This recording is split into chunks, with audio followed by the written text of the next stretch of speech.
খোদা ভীতি আর ইশকে মুস্তাফা, ইলম আমল শুদ্ধির প্রচেষ্টা, শরীয়ত তরিকাতের চিন্তাধারা, এসবের সমষ্টি মদনী মুযাকারা।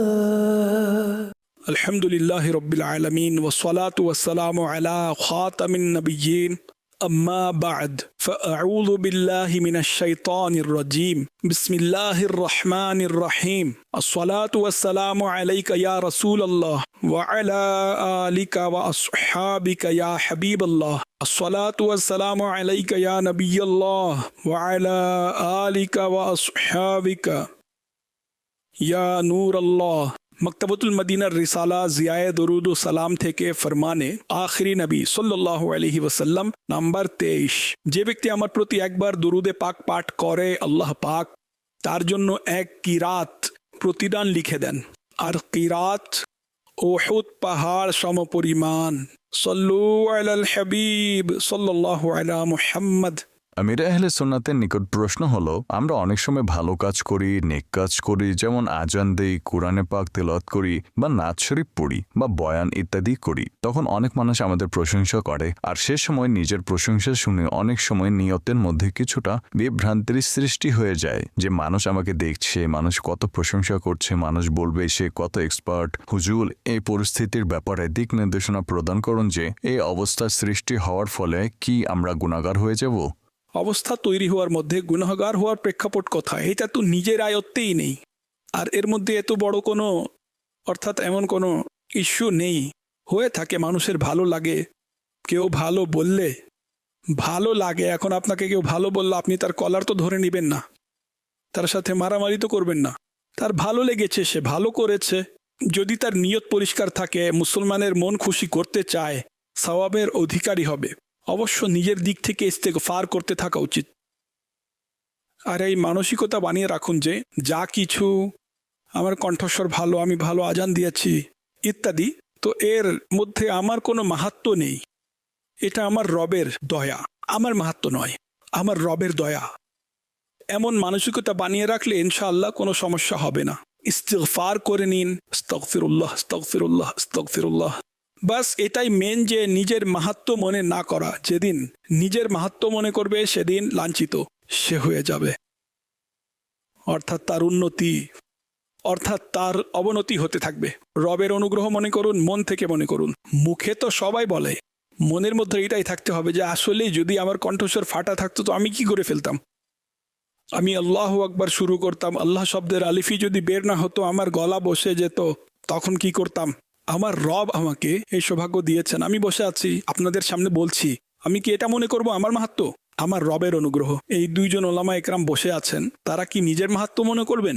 রবেরই অনুগ্রহ, দয়া, রবের দয়া যে তাদেরকে এখানে বসিয়েছেন, স্মরণ শক্তি দিয়েছেন, তাদেরকে জ্ঞান অর্জন করার তৌফিক দিয়েছেন, এবং এই সৌভাগ্য দিয়েছেন যে তারা আমাদের নিকট দিন পৌঁছে দেন। অনুরূপভাবে যারা বসে আছেন তারাও নিজের মাহাত্ম্য মনে করবেন না।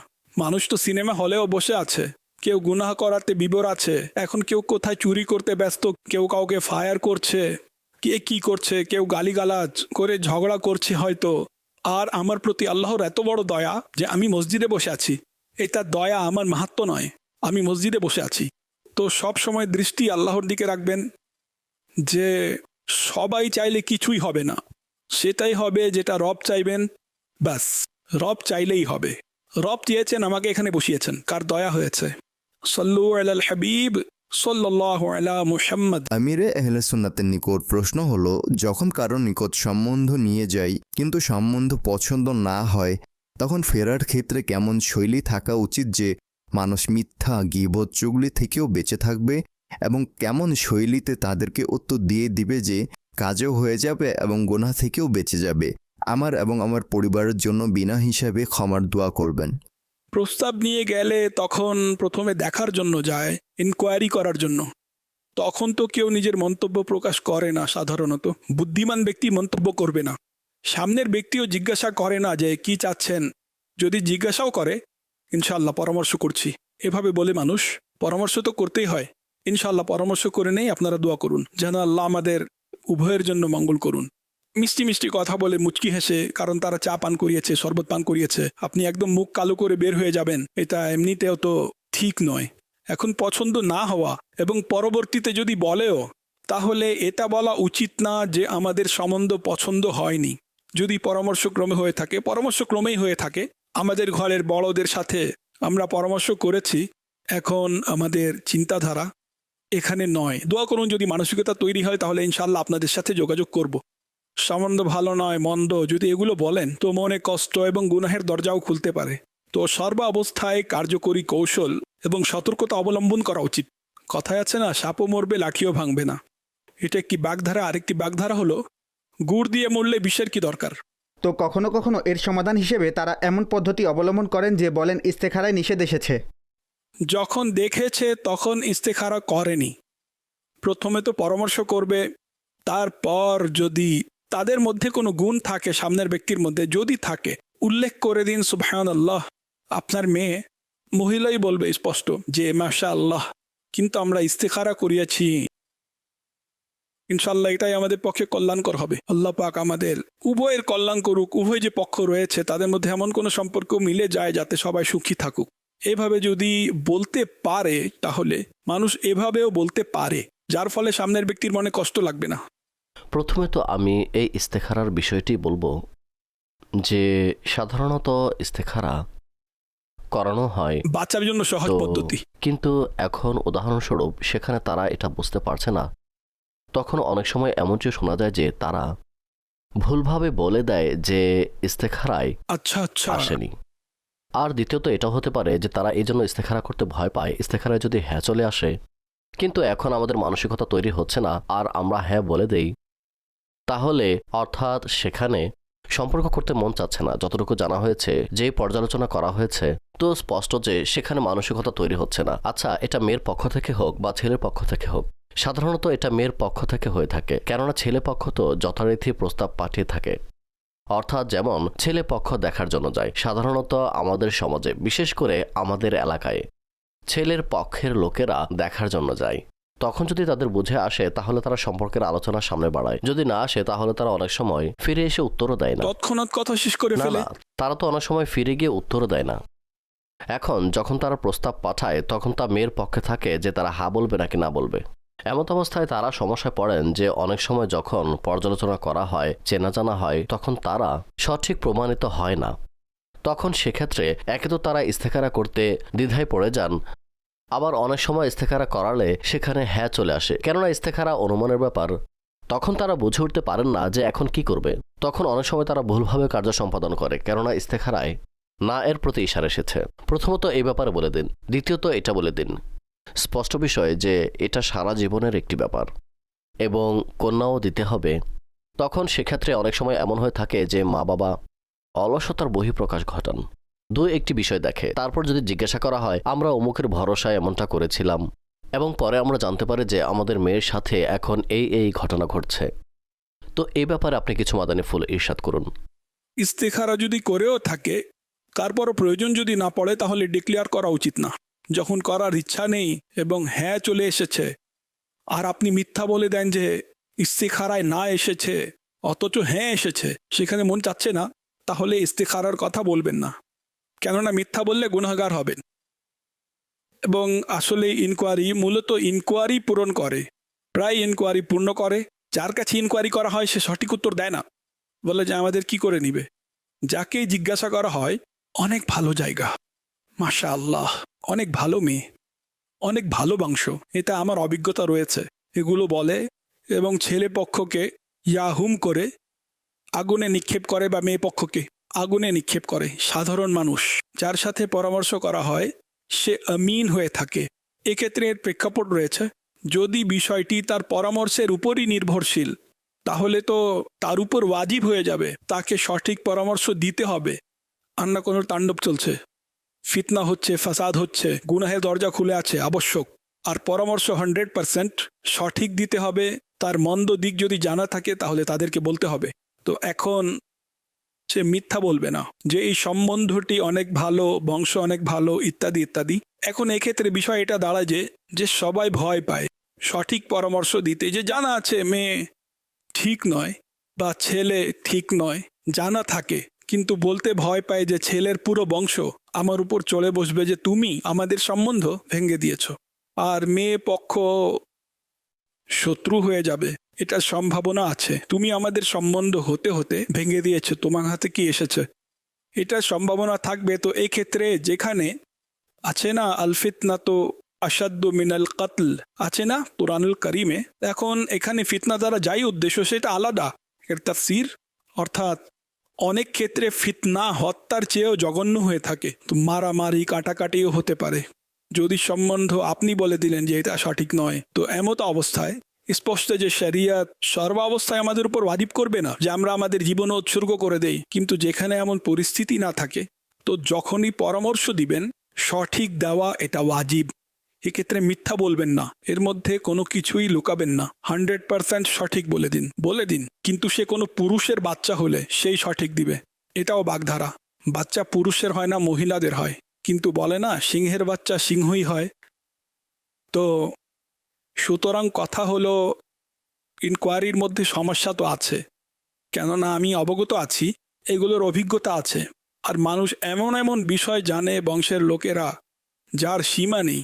আচ্ছা, তাদের মধ্যে বিচ্ছেদকারীরাও আসে, এটিরও আমার অভিজ্ঞতা আছে। আমার কাছেও বিচ্ছেদকারী এসেছিল যখন আমার সম্বন্ধ হয়েছিল, আর আমাকে আগে থেকে জানিয়ে দেওয়া হয়েছিল কিছু লোক আপনার কাছে যাবে, তাদের ইনকোয়ারি এত পাওয়ারফুল হয়ে থাকে বংশের।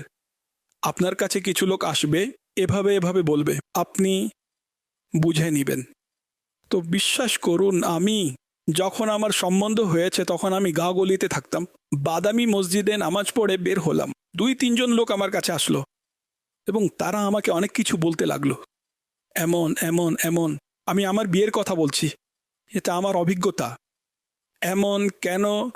আলহামদুলিল্লাহ, প্রপিতা হয়ে গিয়েছি, আজ পর্যন্ত ঝগড়া হয়নি, আলহামদুলিল্লাহ। না কখনো রাগ করে বাবার বাড়ি গিয়েছে, না কখনো আমার দিনই কাজে একটি কোণার কোটি ভাগের 1 ভাগ বাধা দিয়েছে, আলহামদুলিল্লাহ সুম্মা আলহামদুলিল্লাহ। তো এই লোকগুলো কান ধরে থাকে। আচ্ছা, অনুরূপভাবে আমি যখন আরও সম্বন্ধ করেছি তাতেও আমার সাথে এমনটি হয়েছে যে সে আসবেই, এটা জানা ছিল না, তখন দ্বিতীয়বার জানা ছিল না, কিন্তু একজন ব্যক্তি আসলো, প্রভাবশালী ব্যক্তি আসলো, একই বংশের, এমন তো এমন। আমি যেহেতু পূর্ব অভিজ্ঞ ছিলাম, আমি তখন এমনিতেই বুঝে গিয়েছিলাম যে আল্লাহ তাকে তৌফিক দিক, হিদায়াত দিক। সেও এসে এমন কথা বলেছে যার কোনো প্রয়োজন ছিল না, গুনাহপূর্ণ আলোচনা ছিল যার আসলেই প্রয়োজন ছিল না। এখন চলুন আমি আমার দিক থেকে একটি কথা বলছি। কারো মেয়ে বা ছেলের সাথে সম্বন্ধ করেও নিয়েছেন, এখন তার পিতা বা দাদা বা চাচার কোনো কারাপশন যদি থেকেও থাকে, এর দ্বারা কি আবশ্যক যে তার উপর প্রভাব পড়বেই পড়বে? আচ্ছা, অনেক কারাপশন এমন হয়ে থাকে বা এমন গুনাহ হয়ে থাকে 100% গুনাহ, কিন্তু এর যে প্রভাব রয়েছে তা এত বেশি নেওয়া হয় না। যেমন আপনি যদি বিয়ের প্রস্তাব দিলেন এবং জানতে পারলেন যে মেয়ের যে পিতা রয়েছে সে জুমার নামাজও পড়ে না, বেঁচে থাকবেন, দূরে থাকবেন, একদম বেনামাজি, আপনি এর কি প্রভাব নেবেন? বিয়ে তো তার পিতার সাথে করবেন না, তার মেয়ে তো ইনশাআল্লাহ নামাজ পড়ে এবং পড়বে। কোরআন যদি না শিখে থাকে আমি শিখাবো ইনশাআল্লাহ। তো আমি আপনাদেরকে বুঝাচ্ছি, এই সমাজ খুবই, অর্থাৎ আপনি এই সমাজের যে দিকটি উঠাবেন তো এমন মনে হবে যেন সবাই বিগড়ে আছে, কেউ কারো ভালো দেখতেই পারে না, লেগে থাকে কান ভরে, অযথা নিজের আখিরাতকেই হুমকির মুখে ফেলে। আর তাদের কথা যারা চলে আসলো তাদের বংশকেও ধ্বংস করে দেয়। আপনার কাছে দেখতে ভালো মনে হবে, অনেককে দাড়ি বিশিষ্ট পাবেন, ধার্মিক কথা বলবে, আল্লাহ ও রাসূলের আলোচনা করবে, আপনার সহমর্মী হবে যে আমি আপনার এই আখিরাতের লাভ, দুনিয়ার লাভ, ফেঁসে যাবেন, মরে যাবেন, এটা হয়ে যাবে, বিপদে পড়ে যাবেন, এসে এমন কথা বলবে, কিন্তু আসলে এমন কিছুই হবে না।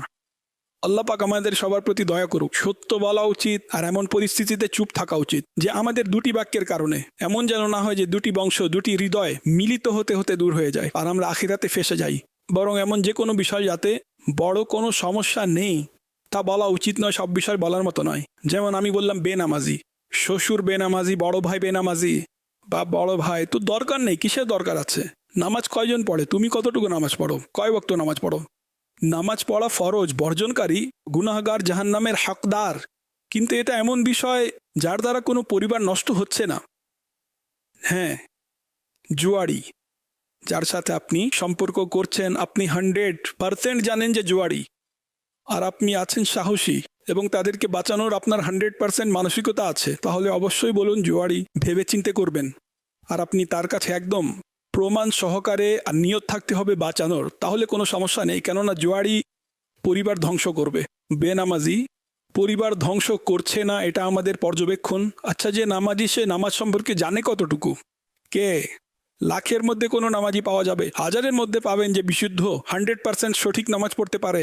অবস্থা এমন তো অনেক গুনাহ এমন, যদিও বা গুনাহ, কিন্তু সামাজিক দিক থেকে সেগুলোর এত প্রভাব সমাজের উপর পড়ে না। নাহলে তো সমস্যা এটা হয়ে গিয়েছে যে সম্ভবত 99% মুসলমান বর্তমানে বেনামাজি।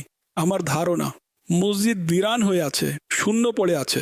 এখন সম্বন্ধ করবেন না কি করবেন না, কোথায় যাবেন? সম্পর্ক না করলে মেয়ে সেও বেনামাজি, ছেলে সেও বেনামাজি, সম্বন্ধ করবেন না কি করবেন না? এখন সম্বন্ধ পাচ্ছেন না, সে বৃদ্ধা হয়ে যাবে, সে বৃদ্ধ হয়ে যাবে, দিয়েও দেয়, কেউ জিজ্ঞাসাও করে না নামাজ পড়ে না কি না, যদিও সুদ খায় তবুও দিয়ে দেয়। সুদের ব্যবসা করাকে বা সুদের প্রতিষ্ঠানে সার্ভিস দেওয়াকে আজকাল জেন্টালম্যান গণ্য করা হয়। অফিসার যদিও বা সুদ খায়, বিচ্ছু ও সাপ জমিয়ে রেখেছি তোমার জন্য, পুষে চলে আসো, মিলেমিশে নিজেকে দংশন করাবো, মানুষ তো যাচ্ছেই। সুতরাং কথা হলো, অবস্থা পরিস্থিতি দেখে বুঝে শুনে কথা বলা উচিত। আল্লাহ করুক আমার কথা অন্তরে গেঁথে যাক। অতএব সর্বাবস্থায় গুনাহ থেকে বেঁচে কাজ করতে হবে। আমাদের মতো হলে দাড়িও দেখবে, পাগড়িও দেখবে, চুলও চেক করবে। এখন সমাজের মধ্যে এমন কয়জন আছে ভাই? কোত্থেকে আনবেন? মাদানি আছে নাকি না আমরা এটাও দেখব। দারসে নিজামি করেছে, কোথায় করেছে? আচ্ছা, সেখান থেকে মাদানি হওয়া উচিত ভাই, নিজের পরিবেশের হওয়া উচিত, তো মন বেশি প্রসন্ন হবে। আমি নিজের একটি লজিক, আমার চিন্তাধারা প্রকাশ করছি, এমন মাদানি কোত্থেকে নিয়ে আসবেন? আচ্ছা, তারপর মাদানি হলেও প্রকৃত পক্ষেই মাদানি মদিনার সুন্নাতওয়ালা মাদানি নাকি দারসে নিজামি করে অন্য কিছু করছে মাদানি হয়ে গিয়েছে? এর মানে এটা তো নয় যে তার উপর জান্নাতের সিল লেগে গিয়েছে, যে মাদানি ইজ জান্নাতি, আমার মেয়েকে নিয়ে জান্নাতে গিয়ে আয়েশ করবে, এমনটা নয়। উপার্জনও করছে নাকি না, কত উপার্জন করছে মানুষ, এগুলো দেখে, দেখা উচিত, কোনো সমস্যা নেই। কেননা একদম হতদরিদ্র হলেও কঠিন হয়ে যাবে, দারিদ্রতা কুফর পর্যন্ত নিয়ে যায়, তাই না? তো সব কিছুই দেখতে হয়, আখিরাতও দেখতে হবে, দুনিয়াও দেখতে হবে, সিরাতও দেখতে হবে, চেহারাও দেখতে হবে। এখন যদি চেহারা দেখতে কুৎসিত হবে, আর যদি মানসিকভাবে অপর পক্ষ যে রয়েছে তাদের বুঝে আসলো না বা তার চেহারা ভালো, তাহলে পরিবার চলবে না। তো ইকুয়াল ইকুয়াল ইকুয়াল বিষয়াদি হলে ব্যালেন্স হলে চলবে, ডিসব্যালেন্স একটি হলেও কঠিন হয়ে যাবে। সব কিছু দেখতে হবে, আর লোকেরা দেখেও থাকে, আমি বলি আর না বলি, সিরাত দেখে না, চেহারা অবশ্যই দেখে। একটি ইনকোয়ারি সম্পর্কিত কৌতুকই বলতে পারি। কারো কাছে ইনকোয়ারি করা হয়েছিল, তখন সেটাই বলেছে যে এমনিতে তো না মদ্যপায়ী আছে, না জুয়ারি, এই ধরনের কোনো মন্দ স্বভাব তো নেই। হ্যাঁ, তবে নামাজ না পড়া এবং ফিল্ম ড্রামা দেখা, দাড়ি নেই। তখন যে ইনকোয়ারি করতে এসেছিল সে হাসছিল। সে যা কিছু বলছে যার ব্যাপারে, তার চেয়ে 4 কদম আগে তো আমি, মেয়ে হতে পারে তার থেকে 10 কদম আগে হবে। তো দাড়ি থেকে আনবে ভাই? সমাজে দাড়ি বিশিষ্ট আছে কয়জন? তো এভাবে দুর্ভাগ্যবশত আমাদের সমাজে বেনামাজি হওয়াকে মন্দ মনে করা হয় না, যে এটাও কোনো অনেক বড় মন্দ দিক তার ভিতরে, নিশ্চয়ই, অথচ অনেক বড় গুনাহ নামাজ না পড়া। অবশ্যই। তো এই হচ্ছে পরিবেশ। অনেক এরকম তো অনেক বিষয় রয়েছে। জি হ্যাঁ, ব্যবসায় মিথ্যা বললে তো খুশি হবে, উপার্জন তো করছে, সে অনেক চালাক। এর জন্য তো সেলসম্যান যারা হয়, যারা এই ধরনের 420 টাইপের, আমি অনেক আগে থেকেই জানি। যেমন কাপড়ের দোকান হয়ে থাকে, সেলসম্যান আছে 420, বুঝেছেন? কাঁচা রঙকে পাকা রং বলে চালিয়ে দিবে, পুরনো কাপড়কে নতুন ফ্যাশন বলে তাকে পরিয়ে দিবে। আর এভাবে যারা ধোঁকাবাজি করে তাদের বেতন বেশি হবে, অন্য দোকানদারও তার লোভ করবে, অফার করবে, তোমাকে এত দিব, চলে আসো। এখন এই পরিবেশে মানুষ কি করবে ভাই? মিথ্যা, ধোঁকা, ফ্রড এগুলোর উৎসাহ প্রদানকারীর সংখ্যাও কম নয়। চড়া দাম বেড়ে গিয়েছে। এর মধ্যে কার হাত কতটুকু, এটা যদি আমরা অর্থাৎ এর গভীরে যদি যাই, তো আমার হাতও পাবেন, আপনার হাতও পাবেন। এটা বোঝানোর জন্য বলছি। ঘুষ অনেক বেড়ে গিয়েছে। আমরা যদি এর গভীরে যাই তাহলে আমার হাতও দেখা যাবে, আপনার হাতও দেখা যাবে। আমরা সবাই এর মধ্যে জড়িত। আমি ঠিকই বলছি। আমি হয়তো উদাহরণ দিয়েও আপনাদেরকে বোঝানোর চেষ্টা করতে পারবো। ঘুষের ব্যাপারেও তো আমি জানি। দৌড়ঝাঁপ থেকে বাঁচার জন্য ঘুষ দেওয়ার স্বভাব এমন ব্যক্তিদেরকে দেখেছি। মুক্তি দাও না ভাই, কে ঝামেলা করতে যাবে, কে দৌড়ঝাঁপ করবে? দিয়ে দাও। দিতেই থাকে, এভাবে দিয়ে দিলে নিজের কাজ হয়ে যায়। তো এটা আমরা স্বভাব খারাপ করেছি। কুকুরকে হাড্ডি না দিলে ক্ষুধার্ত থাকবে, সেট হয়ে যাবে। আমরা ক্ষুধার্ত থাকতেই দিই না তাকে, তার মুখে হাড্ডি দিতেই থাকি, সে ঘুষ ছাড়েই না। আসলেই কুকুরকে হাড্ডি, এটা সহজ বাক্য। রাশি ওয়াল মুরতাশি ফিন্নার। ঘুষ প্রদানকারী গ্রহণকারী উভয় জাহান্নামী। শুধু গ্রহণকারী নয়, প্রদানকারীও জাহান্নামী। সুতরাং কথা হলো, আমাদের পুরো সমাজ ব্যবস্থায় বিপর্যস্ত আছে। তো গুনাহ, যেখানে যেখানে সামাজিক গুনাহ পাওয়া যায়, আপনি অবশ্যই নোট করবেন যে উভয় পার্টি জড়িত থাকে, মিলে মিশে গুনাহ করতে থাকে। সাল্লু আলাল হাবিব সাল্লাল্লাহু আলা মুহাম্মদ। এখানে ইসলামী ভাইরা ফাইজান আহমেদিন আটলন্তায় 12 দিনই কাজের কোর্সের উদ্দেশ্যে একত্রিত হয়েছেন। এখানে আলহামদুলিল্লাহ ভালো সংখ্যক ব্যক্তিবর্গ একত্রিত হয়েছেন 3 দিনের 12 দিনই কাজের কোর্স করার জন্য। আমির আহলে সুন্নাতের নিকট প্রশ্ন হলো, আপনি কিছুক্ষণ পূর্বে ইরশাদ করেছিলেন যে মাশাআল্লাহুল কারীম, যখন থেকে আপনার বিয়ে হয়েছে তখন থেকে শুরু করে এখন পর্যন্ত আপনার সন্তানের মায়ের সাথে কখনো আপনার কোনো বিশেষ ঝগড়া হয়নি, আর তিনিও দিনই কাজের ক্ষেত্রে কখনো কোনো বাধা বা এই ধরনের কোনো কাজ তার পক্ষ থেকে আসেনি। আপনি আমাদেরকেও দিক নির্দেশনা দিয়ে দিন যে আলহামদুলিল্লাহ, যেখানে আমরা 12 দিনই কাজের কোর্সের জন্য সমবেত হয়েছি, আমরা কিভাবে নিজের ঘরে এমন পরিবেশ তৈরি করব যে আমরা দিনই কাজও করতে পারবো এবং আমাদের ঘরের পরিবেশও স্বাচ্ছন্দ্যময় হবে, সুন্নতই হবে, দিনই পরিবেশ হবে। জাযাকাল্লাহু খায়র। আমাদের সকল ইসলামের ভাইয়ের জন্য যারা আটলান্টা ফাইজান আহমেদিনের 12 দিনই কাজ করার জন্য সমবেত হয়েছেন, তাদের সবার জন্য বিনা হিসেবে ক্ষমা দোয়া করে দিন। জাযাকাল্লাহু খায়র। মাশাআল্লাহ, অনেক সময় মানুষের মধ্যে মতানৈক্য হয়ে যায়, কোনো বিষয়ে বোঝানোর প্রয়োজন পড়ে, সেটা ভিন্ন একটি প্রেক্ষাপট। কিন্তু আমার উদ্দেশ্য ছিল যে অনেক সময় বড় ঝগড়া হয়ে যায়, কথা বন্ধ হয়ে যায়, এবং অর্থাৎ যা কিছু হয়ে থাকে, এটা উদ্দেশ্য। এমন কোনো যেভাবে যথারীতি ঝগড়া লেগে পড়ে সেভাবে কখনো ঝগড়া হয়নি আলহামদুলিল্লাহ। যাকে আমরা ঝগড়া বলতে পারি, যে ঝগড়া হয়ে গিয়েছে, স্বামী স্ত্রীর মধ্যে অসন্তুষ্ট ভাব দেখা গিয়েছে, আলহামদুলিল্লাহ এমন কখনো হয়নি। আর বাকি রইল যে এক্ষেত্রে মূলত যেটা হয়ে থাকে, তালি 2 হাত দিয়েই বাজে। যেমন আমি বললাম, আমার কান ভরতে এসেছিল, আমাকেও অর্থাৎ বদমেজাজি গণ্য করা হতো। এখন আমি কেমন বদমেজাজি এটা দুনিয়া দেখছে। সে বদমেজাজি এখন ভাই, কাজের কাজ করুন না ভাই। আমি যদি বদমেজাজি হতাম, ঝগড়া বিবাদকারী হতাম, তাহলে আপনাদের সাথে কিভাবে থাকতাম? অন্য কোনো টিম বানিয়ে বিপর্যয় ঘটাতাম। অনেকের মধ্যে লিডারশিপের একটা বৈশিষ্ট্য থাকে, বুঝেছেন?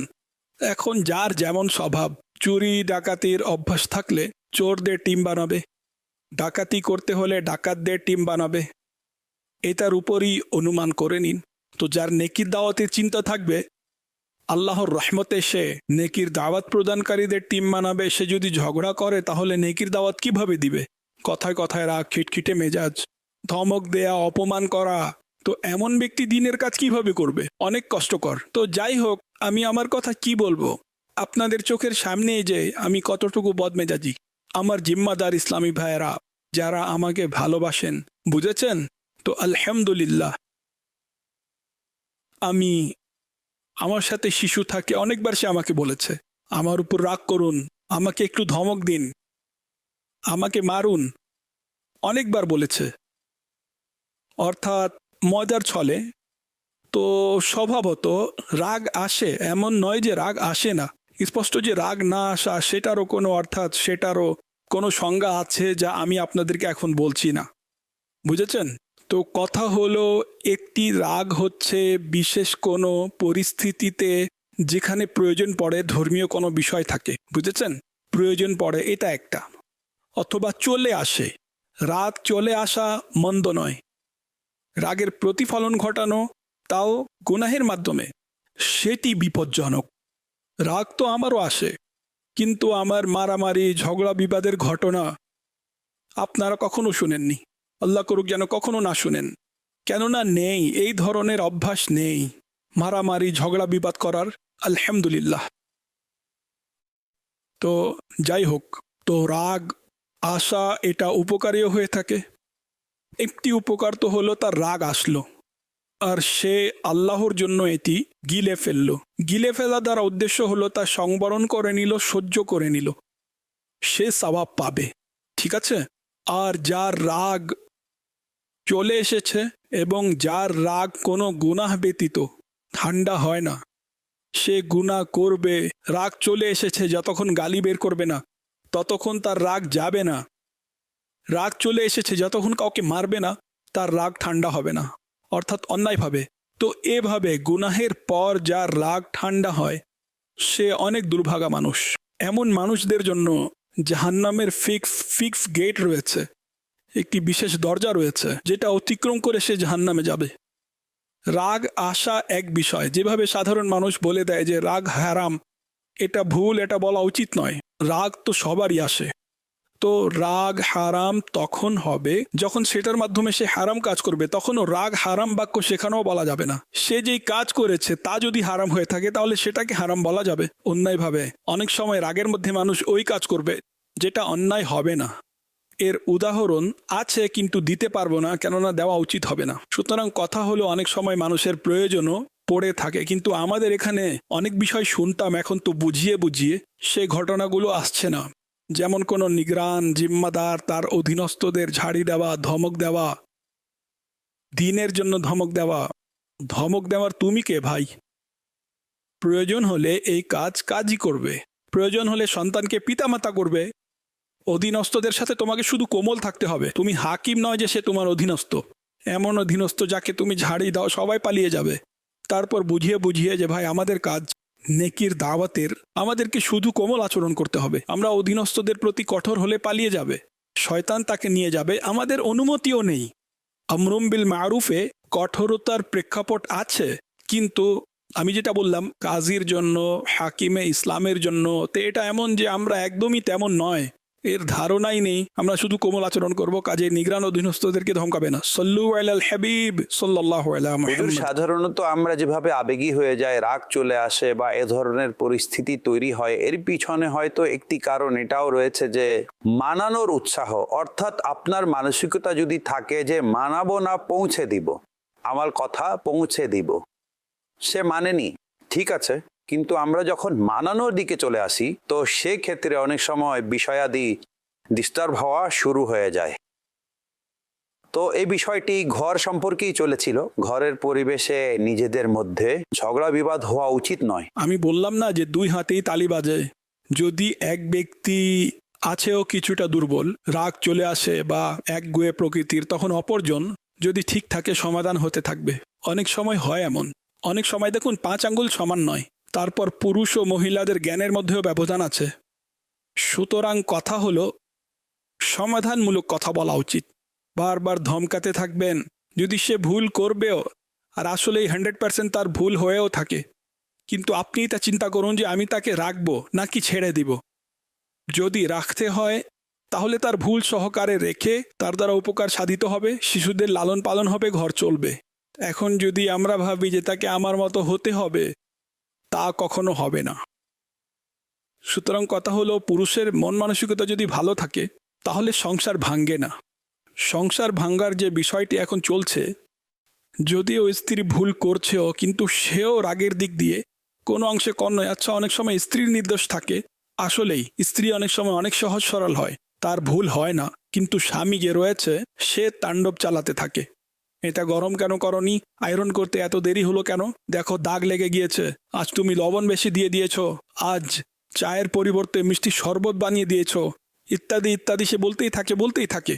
তাহলে ঘর চলা অনেক কষ্টসাধ্য। কষ্ট করে যদি চলেও তবুও মনোমালিন্যের সহিত এবং ঘৃণার সহিত। তো উভয় ব্যক্তি, উভয় যে পক্ষ আছে, এভাবে মনে করুন যে তাদের ঘর চলার যে সূত্র আছে, মেন ঔষধ, তা হলো ভালোবাসা। এই ওষুধ যদি উভয়ের কাছে থাকে, ভালোবাসার সংসার কোথাও যাবে না, সংসার চলবে, সন্তান দোয়া দিবে আপনাকে। অন্যথায় যদি ঝগড়া করতে থাকো, সন্তানরাও কখনো মায়ের পক্ষে থাকবে, কখনো বাবার পক্ষে, আবার অধিকাংশ মায়ের পক্ষেই থাকে।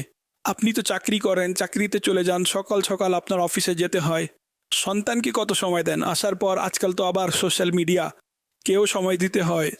তো সন্তানকে মা রাত দিন গোসল করায়, খাওয়ায়, পান করায়, ঘুম পাড়ায়, জাগায়, অর্থাৎ সন্তানকে মা আগলে রাখে। তো সন্তান জার্নালি ঘরে যখন সমস্যা হয় তখন মায়ের পক্ষে থাকে। সে মায়ের ভালোবাসা পেয়েছে, বাবার ভালোবাসা পায়নি। বাবা আসে ক্লান্ত হয়ে, শিশু এসে জড়িয়ে ধরবে, এই সর, দেখছিস না আমি ক্লান্ত, আমাকে একটু নিঃশ্বাস নিতে দে। তারপর কোনো সমস্যা হয়ে গেল বা মা অভিযোগ করে দিল, মাও অনেক সময় সন্তানের অবস্থা খারাপ করে দেয়। আজ তোমার ছেলে প্লেট ভেঙে দিয়েছে, এখন বাবা তাণ্ডব চালালো, পরের দিন আসলো, তো আপনি তাকে মাথায় উঠিয়ে রেখেছেন, আপনি তাকে কেন কিছু বলেন না? আজ সে এটা করে ফেলেছে, ঠা করে একটা বসিয়ে দিল। তখন বাচ্চার মানসিকতা কি হবে? যে বাবা শুধু মারে, বাবা যখনই আসে আমি বাবার ভালোবাসা পাইনি। আপনি এমন অনেক যুবক পেয়েছেন, আমিও পেয়েছি, আমি বাবা মায়ের ভালোবাসা, না না, কখনো বলবে আমি বাবা মায়ের ভালোবাসা পাইনি, কখনো বলবে বাবার ভালোবাসা পাইনি। তা এখন তাদের মধ্যে যে তাদের সাথে এভাবে আচরণ করে বা নির্দয় বা ভুল আচরণ করে, শিশুরা সেটার প্রভাব নেয়। তারপর পরবর্তীতে তারা বাবা মায়ের প্রতিদ্বন্দ্বী, বিদ্বেষী, এমনকি সন্তানের আলাদা হয়ে যাওয়া, স্বামী স্ত্রীর, তারপর হলো এখন তো ওল্ড হাউস, জানি না কি কি সমস্যা। আমি এমনও বাবা মা দেখেছি যাদেরকে ঘর থেকে বের করা হয়েছে, আমার কাছে আসলো আমার ছেলে, আমাকে ঘর থেকে বের করে দিয়েছে। ছেলের এমন করা উচিত না। বাবা মা লাখো অন্যায় করেছে, ভুল করেছে, আপনি কেন ভুল করছেন? আপনি নিয়ে চলুন, কিন্তু শয়তান, নফস, তো এই সমস্যাগুলো হয়। তো শুরু থেকেই যদি সন্তানদের সাথে এমন আচরণ করা হয় যে অর্থাৎ যাতে বিষয়াদি ব্যালেন্স থাকে, আমাদের এখানে ডিসব্যালেন্স হয়ে যায়। স্বামী স্ত্রীর ব্যালেন্স, সন্তান এবং বাবা মায়ের ব্যালেন্স থাকবে, তখন সংসার সুন্দরভাবে চলবে। আর যাদের চলছে চলছে আলহামদুলিল্লাহ, এমন নয় যে প্রতিটি ঘরেই ঝগড়া বিবাদী হচ্ছে এবং মারামারি হচ্ছে, এমন কিছুই নয়। কিন্তু যাদের ঘরে ঝগড়া বিবাদ হয় তাদের প্রসিদ্ধি বেশি থাকে, তাই মনে হয় যে প্রতিটি ঘরেই ঝগড়া হচ্ছে। আর যাদের কিছুই হয় না তাদের ব্যাপারে জানাও যায় না যে তাদের ঘর শান্তির ঠিকানা হয়ে গিয়েছে। সল্লু আলাল হাবিব সাল্লাল্লাহু আলা মুহাম্মদ। আমির আহলে সুন্নাতের নিকট আমার প্রশ্ন হলো, যদি কেউ আমাদের মাধ্যমে সালাম পৌঁছায় যে আমার অমুক আত্মীয়কে আমার সালাম জানাবে, তখন আমরা তাকে কিভাবে সালাম পৌঁছাবো? এক্ষেত্রে সালাম পৌঁছানো কি আবশ্যক? দয়া করে দিক নির্দেশনা প্রদান করুন, আমার জন্য এবং আমার পিতামাতার জন্য বিনা হিসেবে ক্ষমার দোয়া করে দিন। ইয়াগফিরুল্লাহু লানা ওয়া লাকুম ওয়া লাহুমা বিগাইরি হিসাব। এক্ষেত্রে আত্মীয় হোক বা যে কোনো মুসলমান, অমুককে আমার সালাম পৌঁছে দিবেন, তাই না? তো তখন যদি আপনি হ্যাঁ বলে দিলেন, তাহলে সালাম পৌঁছানো ওয়াজিব হয়ে যাবে। হ্যাঁ বলে চুপচাপ শুনেছেন, তাহলে ওয়াজিব হবে না, ঠিক আছে? যখন হ্যাঁ বলা পাওয়া যায়নি। আচ্ছা, তবে কিছু মানুষ এভাবে বলে দেয় যে মনে থাকলে বলবো, এটা বলবেন না, এতে সামনের ব্যক্তি দ্বিধায় পড়ে যাবে। সে যদি বাচাল হয় তাহলে লেকচার দিবে, হ্যাঁ আমাদের গরিবদের সালাম কেন পৌঁছাবেন আপনি, আপনার কোথায় মনে থাকবে। এখন শুনুন, এখন চুপচাপ শুনুন, কিছু বলতে যাবেন না, ঝগড়া হয়ে যাবে। তো এটা বলাতে মানুষ দ্বিধায় পড়ে যায়। অলরেডি এই মাসআলা বর্ণিত আছে, যদি ভুলে যায় তাহলে মাফ। ভুল হয়ে গেলে সেটার জন্য সালাম পৌঁছাতে ভুলে গেলেন, তখন আপনার উপর কোনো অভিযোগ বা আপত্তি উত্থাপিত হবে না। তো আপনি এটা বলে দিন, ইনশা আল্লাহুল করিম, ইনশা আল্লাহ, ঠিক আছে না? এখন ইনশা আল্লাহ বলার ক্ষেত্রে ইনশা আল্লাহর অর্থের দিকে লক্ষ্য রাখতে হবে। এর অর্থ হলো আল্লাহ যদি চান। আর ইনশাআল্লাহ বলার ক্ষেত্রে এটা যেন না হয় যে আমি এড়িয়ে যাচ্ছি। অনেক মানুষ এড়িয়ে যায়, হ্যাঁ আমি কি কথা দিয়েছিলাম, ইনশাআল্লাহ বলেছিলাম। তখন বিষয়টি এই হবে যে ইনশাআল্লাহ বলার ক্ষেত্রে ইনশাআল্লাহ তখনই বলা উচিত, করার নিয়ত তো আছে, ইনশাআল্লাহ পৌঁছে দিব, এতে তার মন খুশি হবে। আর বলেও দিন, যদি হ্যাঁ বলতে তো হবে, কিন্তু ইনশাআল্লাহ বলাতে ওয়াদা হবে না, যখন অর্থের দিকে লক্ষ্য থাকবে। যদি ইচ্ছাকৃতভাবেও না পৌঁছায় গুনাহগার হবে না, কিন্তু এটা তার জন্য যে জ্ঞান রাখে, যে ইনশাআল্লাহর অর্থ বুঝে আর তখন বলার সময় অর্থ তার মস্তিষ্কে থাকে, তাছাড়া এড়িয়ে যাওয়ার কথা নয়। তো যেমন প্রেক্ষাপট তেমন সেটার বিধান কার্যকর হবে। এবং যদিও ইনশাআল্লাহ বলেছেন আপনি বলাও উচিত, ইনশাআল্লাহ বলা সুন্নাত। আমরা যেভাবে কথায় কথায় ভবিষ্যতের ব্যাপারে ইনশাআল্লাহ বলা সুন্নাত, তো এটা বলুন, কিন্তু সে কাজটি করতে হবে। আপনি যদি কাউকে এটা বলেন যে আমি কি ওয়াদা করেছিলাম, ইনশাআল্লাহ বলেছিলাম, তখন সাধারণ লোক আপনার বিপক্ষে চলে যাবে, তাদের এটা বুঝেও আসবে না। তো কোথায় কি বলতে হবে তাও বুঝে আসতে হবে, এটা বলা উচিত নয়। আমি ঠিক আছে মাসআলা বলে দিয়েছি, কিন্তু এর মানে এটা নয় যে আপনি সাধারণ ব্যক্তিকে এটা বুঝাতে শুরু করবেন। বিষয়টা উল্টো হয়ে যাবে, ঝগড়া শুরু হয়ে যাবে, কুধারণা শুরু হয়ে যাবে। যেমন অমুক অবস্থায় সালাম করলে তাহলে উত্তর দেওয়া ওয়াজিব, অমুক অবস্থায় সালাম করলে উত্তর দেওয়া ওয়াজিব নয়। এখন জনসাধারণ যদি এটা আঁকড়ে ধরে বসে থাকে, আপনি যদি উত্তর না দেন কেউ বলবে, আপনি বলবেন আমার উপর ওয়াজিব না, প্রয়োজন নেই। মাদানী চ্যানেলে শুনেছিলাম, এতে বিষয় উল্টো হয়ে যাবে। কাজেই উত্তর দেওয়া কোনো গুনাহের কাজ তো নয়, সওয়াব তো হবেই। সওয়াবের কাজকে পরিহার করা ওয়াজিব তো নয় যে এটাকে পরিহার করব, দিয়ে দেওয়া উচিত। ওয়াজিব নয়, তারপরও যদি কেউ উত্তর দিয়ে দেয় কারো সালামের, যখন উত্তর দেওয়া নিষেধ না থাকে, সেটা ভিন্ন একটি প্রেক্ষাপট হবে, তাহলে দিয়ে দিন, সওয়াব পাবেন। আর যখন ওয়াজিব ছিল তখন উত্তর দিয়েছেন, আরও বেশি সওয়াব পাবেন ওয়াজিবের উপর আমল করার। তো এটা এর জন্য অনেক বেশি অধ্যয়ন এবং জ্ঞান থাকা, এবং এই ধরনের ইলমি মাহফিল, জ্ঞানী ব্যক্তিদের সংস্পর্শ অর্জন, এখন এটা প্রায় বিরল না হলেও খুবই কম, অনেক কঠিন। স্মরণ শক্তিও এত নেই, শুনলেও স্মরণে থাকে না, মাথার উপর দিয়ে চলে যায়। কিন্তু চেষ্টা করতে থাকা উচিত। মনজাদ্দা ওয়াজাদা, যে চেষ্টা করেছে সে পেয়েছে। সল্লু আলাল হাবিব সাল্লাল্লাহু আলা মুহাম্মদ। আমির আহলে সুন্নাতের নিকট আমার প্রশ্ন হলো, অনেক সময় অন্ধ ব্যক্তি যখন হোটেলে খেতে যায় তখন তাদের জানাও থাকে না যে কেউ তাদের পেমেন্ট দিয়ে চলে যায়। তখন কি তারা হোটেলওয়ালাকে বলতে পারবে যে আমার টাকা কারো কাছ থেকে নেবেন না যতক্ষণ না আমি নিজে বলবো? বলা উত্তম যদি অন্ধ ব্যক্তির পকেট ভরা থাকে।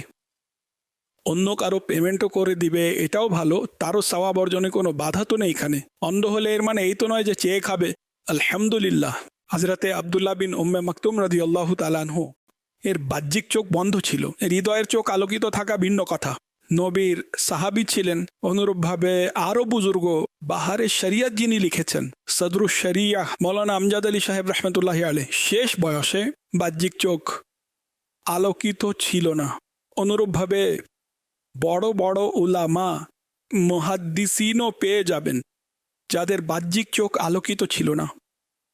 হাফেজ তো সাধারণত অন্ধকে মানুষ হাফিজ তো বলেই, হাফেজ সাহেব। তো যে অন্ধ হয় তার স্মৃতিশক্তি সাধারণ মানুষের তুলনায় মজবুত গণ্য করা হয়। সে কুদৃষ্টি থেকে বেঁচে থাকে, এটা তার আয়ত্তে থাকে না। তো কুদৃষ্টির কারণেও স্মৃতিশক্তি দুর্বল হয়। আজকাল গুনাহপূর্ণ চ্যানেল, বাজারের জাঁকজমক, এতে কুদৃষ্টির অনেক মাধ্যম রয়েছে। স্মৃতিশক্তি হয়তো এ কারণেও ড্যামেজ হতে থাকে ইত্যাদি।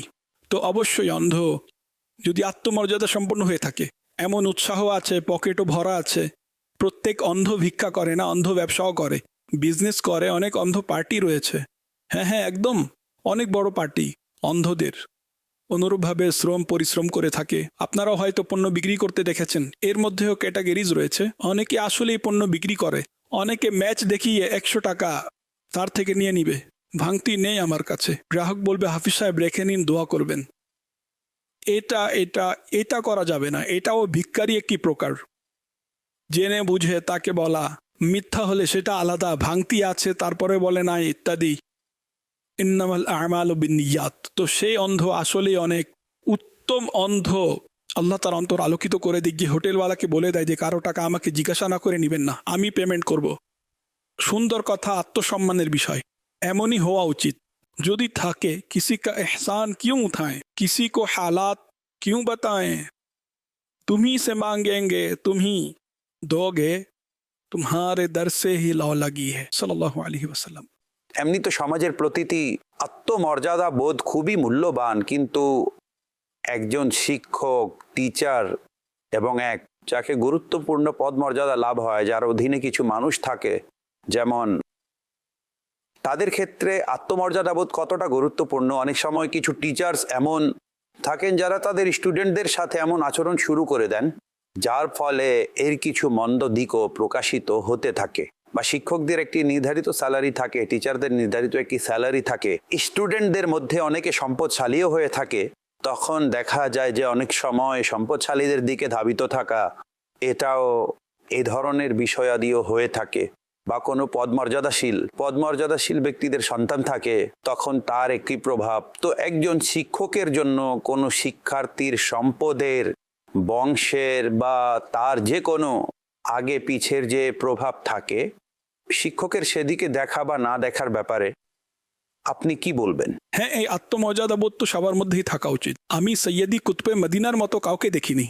আমি একবার একজন বুজুর্গ তশরিফ এনেছিলেন, হজরত কিবলা মোহাম্মদ আলী মুরাদ শামী রহমতুল্লাহি আলে, যিনি জানাজা পড়িয়েছিলেন। তিনি হজরতের অনেক প্রিয় ছিলেন। আমি সৈয়দি কুতুবে মদিনার দরবারে উপস্থিত ছিলাম, তিনি উপস্থিত হলেন আমার মুর্শিদের নিকট। আমাকে ইরশাদ করলেন যে তার অমুক জিনিসটি নিয়ে আসো। আমি তো, এটা আমার সৌভাগ্য, দৌড়ে গিয়ে নিয়ে আসলাম। দৌড় দেয়া এটা বাগধারা, রানিং নয়। আমি নিয়ে আসলাম, আমি পেশ করে দিলাম। তখন সৈয়দি কুতুবে মদিনা বললেন যে টাকা নিয়ে নাও। আমি বললাম হজরত নিয়ে নাও। আমি তৎক্ষণাৎ নিয়ে নিলাম। তো এটাকে বলে আত্মমর্যাদাবোধ। মেহমান আমার, তুমি টাকা কেন দিবে? তুমি কে? এটা আমি নিজের পক্ষ থেকে বলছি। নিয়ে নাও, এটা তো আমি আমার পক্ষ থেকে জোরে বলেছি। তিনি কিছুটা এভাবে বলেছেন বা সিরিয়াস হয়ে নিয়ে নাও, তখন আমার সাহস হলো না যে আমি দ্বিতীয়বার অস্বীকার করব। আমি চুপচাপ নিয়ে নিলাম। তো এখন এমন মানুষ কোথায় ভাই? আমরা তো শুধু অজুহাত খুঁজতে থাকি, জেনে জেনে না করব এবং জাযাকাল্লাহ বলে পকেটে ঢুকিয়ে নেই। যাই হোক, উপহার গ্রহণ করাতে কোনো সমস্যা নেই। আমি শুধু আপনাদেরকে একটি ঘটনা শোনালাম সৈয়দি কুতুবে মদিনার। চলো, উত্তম আলোচনা হয়ে গেল। আল্লাহর নেক বান্দার, আল্লাহ তার উপর কোটি কোটি রহমত নাজিল করুক, তিনিও এখন মাজারে রয়েছেন। আপনি যেমনটি বললেন যে আমি তৎক্ষণাৎ নিয়ে চলে আসলাম, তো আমি চলে আসিনি, বসেছিলাম। আমি সেখান থেকে পালিয়ে যাইনি। এখান থেকে পালিয়ে কোথায় যাব ভাই?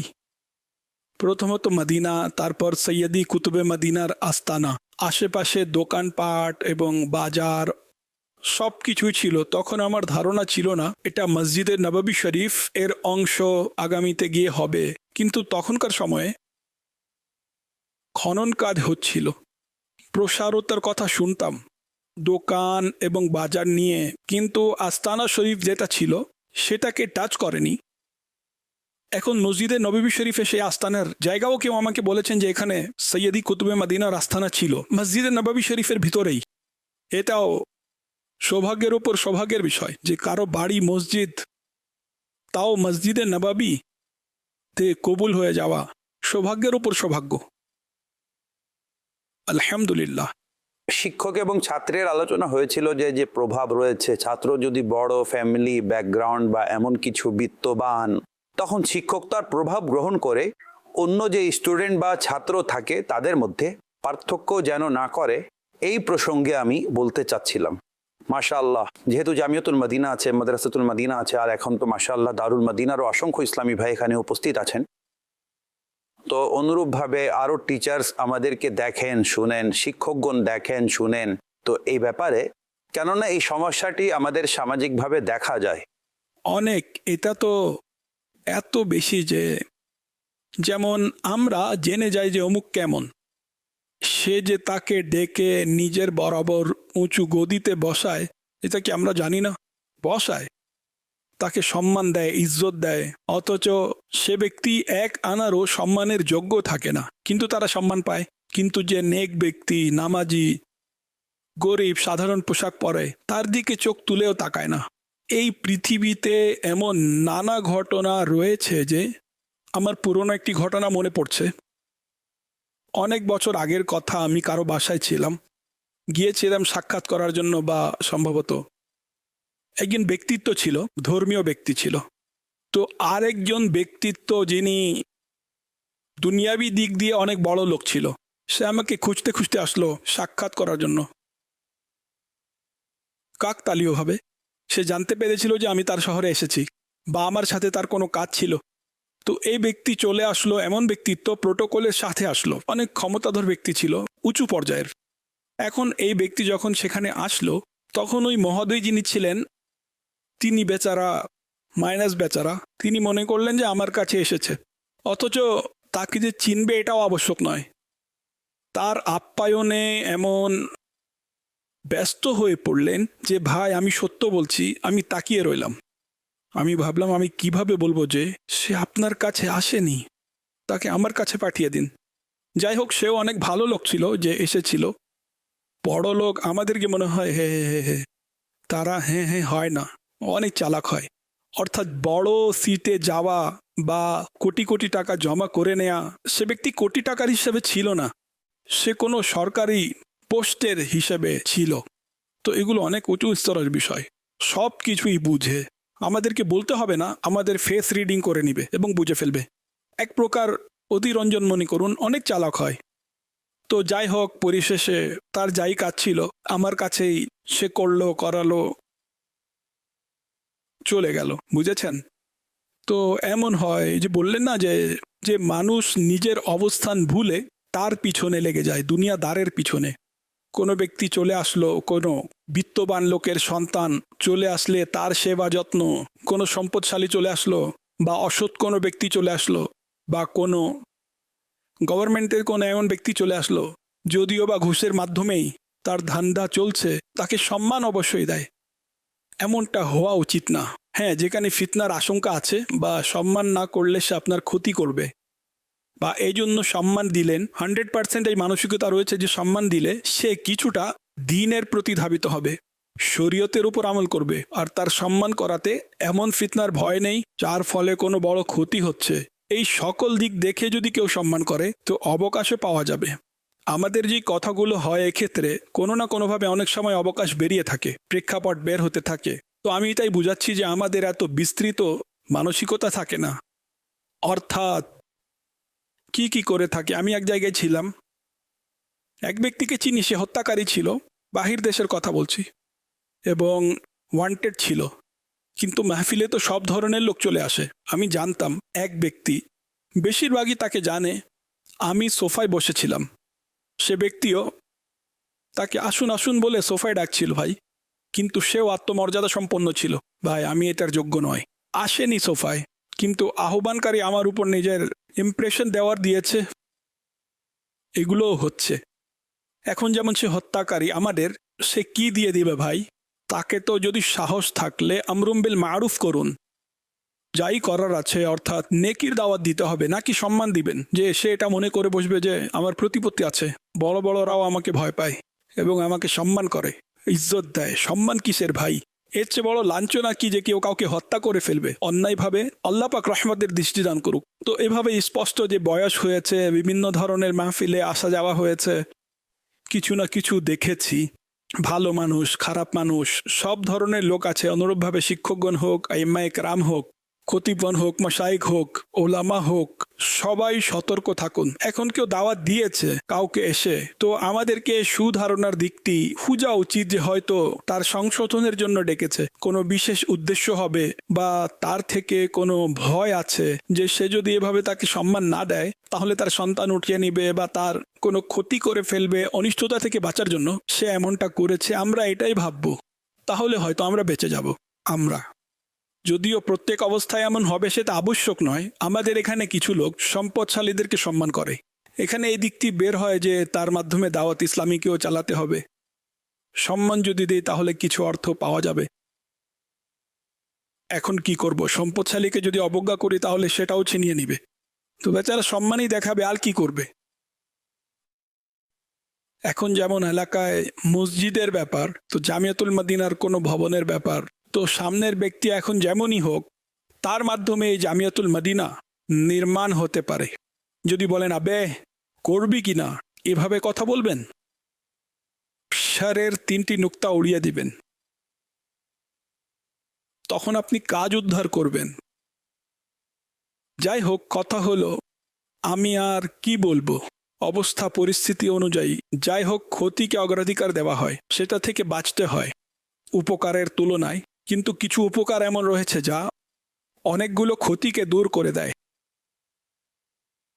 একটি এলাকায় যদি জামিয়াতুল মদিনা খুলে যায়, অনেকগুলো অনিষ্ট দূর করে দিবে এবং অনেকগুলো মূর্খকে আলিম বানিয়ে সমাজে দিক নির্দেশনার জন্য পেশ করে দিবে।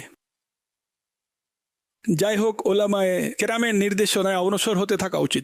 আর এমনিতেও যেভাবেই যার মধ্যে যে অনিষ্টতা রয়েছে, মন্দ দিক রয়েছে, এবং আমাদের এখানে তার সাথে অনেক সময় কোমল আচরণ করতে হয়, প্রয়োজনবশত সম্মানও করতে হয়, হয়তো অনিষ্ট থেকে বাঁচার জন্য বা তার থেকে অধিক উপকার বা তার সংশোধনের জন্য, বা এমন যে আমাদের সম্মান প্রদর্শনের কারণে তার মাহাত্ম্যে কোনো পার্থক্যই আসে না, করুন বা না করুন। যদি না করেন তাহলে আশঙ্কা থাকে। তো যেই পরিস্থিতি হোক, তো সেক্ষেত্রে সর্বক্ষেত্রে চাটুকারিতা থেকে বেঁচে থাকতে হয়। যেখানে যেখানে সম্ভব হয় চাটুকারিতা থেকে বাঁচতে হবে, অর্থাৎ তার যেন এটা মনে না হয় যে আমি যে মন্দ কাজ করছি এতে কোনো সমস্যা নেই, তবেই তো এই মাওলানা আমাকে এত সম্মান করে। কোনো সমস্যা হলে তো আমাকে বুঝাতেন, বলতেন। আচ্ছা, অনেকে এমন আছে যে তাদেরকে বুঝালে খুশি হয়, এটাও আপনাদেরকে বলে দিচ্ছি। অনেক আগের একটি কথা, যখন ফেজানে মদিনা নির্মাণাধীন ছিল, এক সাহেবকে কেউ নিয়ে আসলো, কোন ইসলামী ভাই, স্বর্ণ দিয়ে ঢাকা ছিল, বলে না স্বর্ণ স্বর্ণ স্বর্ণ, অনেক বড় পার্টা ছিল, পার্টির পার্টা। তো এখন আসলো, দেখলো, আমি স্বর্ণের ব্যাপারে তাকে বোঝানো শুরু করে দিলাম, পুরুষের স্বর্ণ ব্যবহারের বিধান।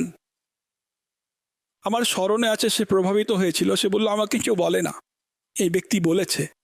হ্যাঁ ভাই, এই ব্যক্তি ঠিক আমার অবস্থানের তোয়াক্কা করেনি, সে আমাকে সঠিক কথা বলে দিয়েছে। এই কোয়ালিটিজও আছে কোনো এমন ব্যক্তিকে যার পিছনে প্রশাসন হাত বেঁধে ঘুরে বেড়ায়। উদাহরণস্বরূপ এমন মানুষের পিছু হয়ে থাকে প্রশাসন, বুঝেছেন তো ভাই, সে আমাকে, ছোট একটা মানুষ, তার কোনো অ্যাপ্রোচ নেই, কোনো প্রতিপত্তি নেই, আমি আসলাম দেখা করতে আর সে শুরু হয়ে গিয়েছে। তার চিন্তা এটা যে সে মানুষকে নেককার বানাবে, শরীয়তের উপর চালাবে। এটা আমি নিজ থেকে বাড়িয়ে বলছি যে এমন কোয়ালিটির এই ধরনের লোকও পাওয়া যায়। প্রত্যেক মানুষ এমন হয় না যে গুনাহ করে বা মন্দ কাজ করে তাই নেককার ব্যক্তিদের বা নেকির দাওয়াত প্রদানকারীদের শত্রু হয়ে যায় যদি কেউ তাকে বোঝায়, এমনটা আবশ্যক নয়। ভালো মানুষও আছে। বাবা, এখানে দুইটি দিক রয়েছে। একটি হলো সামাজিক পারস্পরিক সহনশীলতা থাকে, আর উল্লেখ্য যে কারোর সাথে ঝগড়া তো করা যাবে না। উত্তম আচরণ, ভালোবাসা, নেকির দাওয়াতের মাধ্যমে মানুষ নিকটবর্তী হয়। তারপর অধিকাংশ ক্ষেত্রে এমন হয়ে থাকে যে প্রথম দিন, আপনি তো আরও ভালো জানেন, আপনি আমাদেরকে প্রশিক্ষণ দিতে থাকেন, প্রথম দিন তাকে বলে দিলেন দাঁড়িয়ে রাখুন, তাহলে অনেক মানুষ পালিয়ে যায়। আর নেকির দাওয়াতের নিয়মই যেহেতু এটা যে আপনি মনে করেন আমল করে নেবে, তো যদি করে নেয় তাহলে ওয়াজিব, বা তারপরও সর্বজনীন মোস্তাহাব থাকবে, কেননা সেই পরিস্থিতি যেহেতু অনেক সময় ফলপ্রসূ থাকে না, তাই মুবাল্লিগগণ সরাসরি তার গুনাহের ব্যাপারে এর জন্য সতর্ক করেন না। তারপর যে বলছে তার গ্রহণযোগ্যতাও থাকা দরকার, স্থানকাল। যে ব্যক্তি এসেছিল আমার কাছে, যার ঘটনা বললাম আমি, তার কাছে অনেক বড় মসজিদও ছিল, এভাবে সে মসজিদও বানিয়েছিল। তো অর্থাৎ এমন ব্যক্তি ছিল। তারপর গ্রহণযোগ্যতা, সে আমার কাছে এসেছিল, আমি তার কাছে যাইনি, কোনো কারণেই সে এসেছিল বা নিয়ে আসা হয়েছিল বা কেউ প্রভাবিত করে আমার কাছে নিয়ে এসেছিল। এখন আপনার রাস্তায় দেখা হলো, আপনি তার স্বর্ণের চেন যদি খুলেন, সে আপনার ইমামা, আল্লাহ না করুক, খুলে ফেলবে, ঝগড়া লেগে যাবে। তো সবাইকে আমি তো অনেকবার বলে ফেলেছি যে দালিল কথাও বলবেন না, তাকে আমাদের কাছে নিয়ে আসুন। মানুষ রাখে না, হ্যাঁ বলে দিলেও ভবিষ্যতে আপনার রাস্তা দিয়ে যাবে না। আপনি নামাজের বলুন, নামাজের ব্যাপারে কেউ ঝগড়া করবে না। আর এটা জিজ্ঞেস করবেন না যে নামাজ পড়েন নাকি পড়েন না, সে তো বলে দিবে আমি পড়ি না। গুনাহ প্রকাশ করাও গুনাহ, এক তো গুনাহ করছে তারপর প্রকাশ করে দিবে। তো মাশাআল্লাহ, কোন মসজিদে ফজরের নামাজ পড়েন, সেখানে এই দর্স হয়, জোহরে অমুক জায়গায় নামাজ পড়ে নিন, আমি দর্স দেই, আসুন। তো এভাবে করে যদি নিজেই বলে দেয় দোয়া করবেন আমি নামাজি হয়ে যাই, সেটা একটি ভিন্ন বিষয়, যে সেখানে আপনার দোষ রইল না, জিজ্ঞেস করা যাবে না।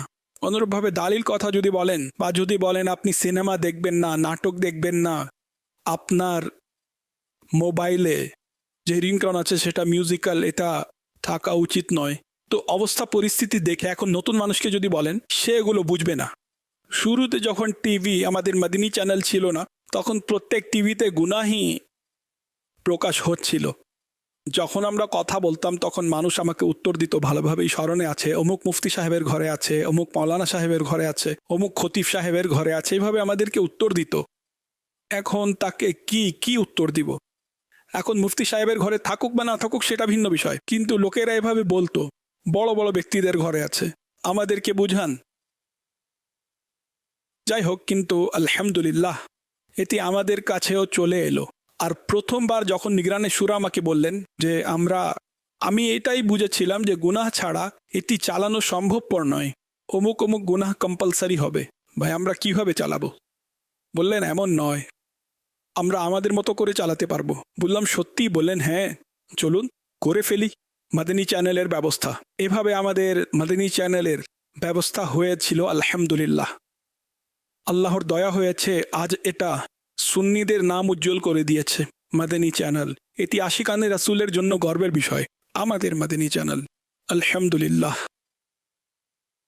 যদিও বা রাষ্ট্রীয় নির্দেশনাবলী আছে, কিন্তু বিষয় হলো আমরা এমন নয় যে গুনাহপূর্ণ কথা বলবো বা আমাদের উপর কোনো গান রাখা আছে, এমন কিছুই নয়। আমাদের প্রিয় ভূমি ইসলামী রাষ্ট্র, আল্লাহর রহমতে আমরা চলছি। আল্লাহর দয়া ও অনুগ্রহে তারা কখনো বলেনি যে অমুক গুনাহ করতে হবে আপনাদেরকে।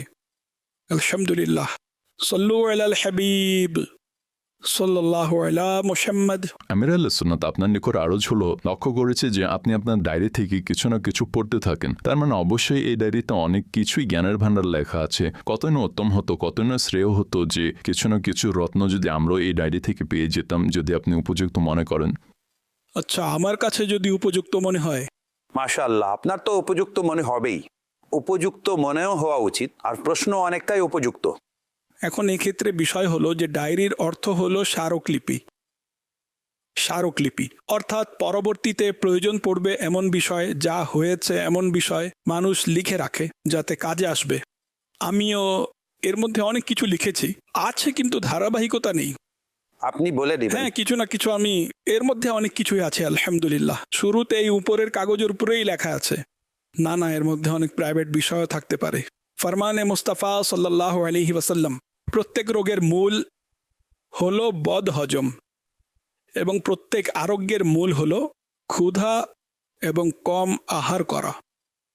অর্থাৎ এখানে আমাদেরকে বুঝানো হয়েছে যে প্রত্যেক রোগের মূল অর্থাৎ যে ভিত্তি রয়েছে তা বদ হজম, আর প্রত্যেক চিকিৎসার মূল ক্ষুধা এবং কম খাওয়া। এখন হাদিসের ব্যাখ্যা তো আমরা নিজেদের জ্ঞান থেকে করতে পারবো না। সাধারণ বিষয় যে অধিক খাওয়ার ফলে রোগ ব্যাধি হয়েই থাকে, আর ক্ষুধার্ত থাকাতে অনেক অনেক উপকার অর্জন হয়। রমজান শরীফে আমরা ক্ষুধার উপকারও তো গ্রহণ করি, বরং বিজ্ঞানীরা নিজেরাই গবেষণা করেছে যে বছরে এত এত সময় ধরে, এত এত দিন যে সারা দিন ক্ষুধার্ত থাকবে তার কখনোই ক্যান্সার হবে না। অর্থাৎ যথেষ্ট পরিমাণে ক্যান্সার থেকে তার প্রোটেকশন লাভ হবে। রোজাকে মেনেছে কতিপয় বিজ্ঞানীরা, সুতরাং এর উপকার তো আছেই ক্ষুধার। আর একটি গবেষণায় এটা পড়েছিলাম যে কিছু ইঁদুরের দুটি গ্রুপ ছিল। একদল ইঁদুরকে ছেড়ে দেওয়া হয়েছিল, তারা খাবে, পান করবে এবং অতি দ্রুতই শেষ হয়ে গেল, মারা গেল। একদলকে খাবারের লিমিটেশন দেওয়া হয়েছিল, সেগুলো জীবিত, সুস্থ এবং অনেক দিন পর্যন্ত বেঁচে ছিল। বিজ্ঞানীরা যারা গবেষণা করে, তো কম আহার তো করতে হবে। সম্ভবত 80-90% রোগ পেটের মাধ্যমে হয়, খেতে খেতেই, অর্থাৎ এই সমস্যাগুলো হচ্ছে। আল্লাহ পাক আমাদের সবাইকে কম আহার করার সৌভাগ্য দান করুক। প্রিয় নবী সাল্লাল্লাহু আলাইহি ওয়াসাল্লাম এর সুন্নাত দিনে একবার আহার করা আমাদের জন্য অনেক কষ্টকর আমল করা। অর্থাৎ আচ্ছা, তারপর এখানেও ক্ষুধাকে 3 ভাগ করো, 1 ভাগ খাবার, 1 ভাগ পানি, 1 ভাগ বাতাস। যদি এর উপর আমল হয়ে যায়, শেষে আমি যা বলেছি, তাহলে আমার ধারণা ডাক্তারের প্রয়োজন পড়বে না।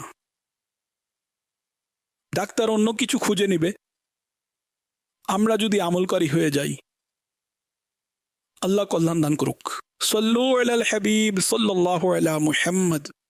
কথায় আছে না যে দিনে 20 বার মৃত্যুকে স্মরণ করা উচিত। তো আমার দ্বারা যিনি প্রশ্ন করিয়েছেন তিনি বলতে চাচ্ছেন যে কিভাবে স্মরণ করতে হবে, এর কোনো উপায় আছে নাকি কিভাবে আমরা প্রতিদিন মৃত্যুকে স্মরণ করব? যে ব্যক্তি দৈনিক 20 বার মৃত্যুকে স্মরণ করবে, তো তারও শহীদের মর্যাদা লাভ হবে। এই ধরনের যে ফজিলত আছে, এগুলোকে শহীদে মাজাজি বলা হয়। একটি হয় শহীদে ফিকহি, যে যুদ্ধাস্ত্রের মাধ্যমে উদাহরণস্বরূপ শত্রুদের বিরুদ্ধে তারা নিজেদের জীবন উৎসর্গ করে। এছাড়া আরও অনেক বিষয় রয়েছে যার মাধ্যমে শাহাদাতের মর্যাদা লাভ হয়। এমনকি কোনো ব্যক্তি যদি অসুস্থ এবং সে ব্যক্তি এই রোগে 40 বার আয়াতে করিমা পাঠ করে নিল, যদি সুস্থ হয়ে যায় তাহলে ক্ষমাপ্রাপ্ত হয়ে যাবে, মারা গেলে শহীদ হবে। আরও এ ধরনের আরও রয়েছে যার মধ্যে শাহাদাত শাহিদে মাজাজি লাভ হয়। গোসল, কাফন, জানাজার নামাজ সব কিছুই তার হবে, সে সওয়াব পাবে শহীদের। হজরত বিবি আয়েশা সিদ্দিকা রাদিয়াল্লাহু আনহা আরজ করলেন, ইয়া রাসূলুল্লাহ সাল্লাল্লাহু আলাইহি ওয়াসাল্লাম, শহীদদের সাথে কি অন্য কাউকে ওঠানো হবে? ইরশাদ করলেন, হ্যাঁ, তাকে যে রাত দিনে 20 বার অর্থাৎ 20 টাইমস মৃত্যুকে স্মরণ করবে। এই ফজিলতের কারণ হলো মৃত্যুর স্মরণ এই ধোঁকাবাজ দুনিয়া থেকে দূর করে আখিরাতের প্রস্তুতির প্রতি উৎসাহিত করে, অথচ মৃত্যুকে স্মরণ না করা পার্থিব আকাঙ্ক্ষায় বিভোর করে দেয়।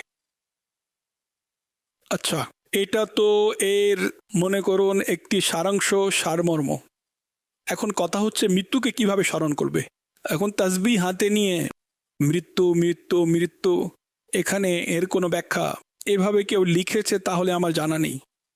অন্তরের কথা মনে পড়ে, মৃত্যু, আমাকে একদিন মরতে হবে, এটাও তো মৃত্যুরই স্মরণ হলো, তাই না? অনুরূপভাবে এখন 20 শব্দটি লেখা আছে, নিজ ধারণা থেকে হাদিসের ব্যাখ্যা করা যায় না, আর এভাবে বারবার মৃত্যুকে স্মরণ করতে হবে। যেমন হজরতে সৈয়দুনা মুহাম্মদ বিন সুলাইমান জাজুলি রহমতুল্লাহি আলাই, তিনি একটি কক্ষে থাকতেন এবং কাউকে অনুমতি ভিতরে প্রবেশের দিতেন না। কিছু মানুষের চিন্তা হলো, জানি না ভিতরে কি ভাণ্ডার তিনি রেখেছেন, কাউকে আসতেই দেন না, অনুমতি দেন না নিজের বিশেষ কক্ষে, আমরা যাকে প্রাইভেট রুম বলতে পারি। তখন কেউ তার পিতাকে বলল যে আমাদের কিছু বুঝে আসছে না, আপনি আপনার ছেলেকে একটু দেখুন তো ভিতরে আছে কি। আপনাকে তিনি নিষেধ করতে পারবেন না। তো তার পিতা অর্থাৎ বললেন যে আমি তোমার কক্ষে আসতে চাই। তিনি আগ্রহে কক্ষের ভিতরে গেলেন। তো সেখানে প্রত্যেক দেয়ালে আল মাউত আল মাউত আল মাউত লেখা ছিল, আর তেমন কিছুই দৃষ্টিগোচর হয়নি যার মধ্যে চিন্তার কোনো বিষয় থাকবে। এটা দেখে তার পিতা নিজের ছেলের প্রতি খুশি হলেন, প্রভাবিত হলেন। তো এই মৃত্যুকে স্মরণ করার জন্য যেখানে দৃষ্টি পড়ে আল মাউত, এটা তো এটাও স্মরণ করার জন্য তিনি পরিবেশ তৈরি করেছেন। কিন্তু আমি এটা বলছি না, এই হাদিসে পাকের অধীনে তিনি লিখেছেন। এই ঘটনায় এর কোনো আলোচনা আমি পড়িনি। মোট কথা হলো, আমরাও যদি চাই তাহলে আমাদের নিজস্ব মালিকানার দেয়াল হলে ভাড়া বাসার রং নষ্ট করতে পারবেন না, বা নিজের ব্যক্তিগত কোনো বস্তুর উপর, ডায়েরির উপর, এমন কোনো জায়গা যেখানে দৃষ্টি পড়ে আল মাউত লিখে নিলেন, তাহলে ভালো। মৃত্যুকে স্মরণ করার পরিবেশ তৈরি হবে। সল্লু আলাল হাবিব সাল্লাল্লাহু আলা মুহাম্মদ। খোদা ভীতি আর ইশকে মুস্তাফা, ইলম আমল শুদ্ধির প্রচেষ্টা, শরিয়ত তরিকাতের চিন্তাধারা, এসবের সমষ্টি মদনী মুজাকরা।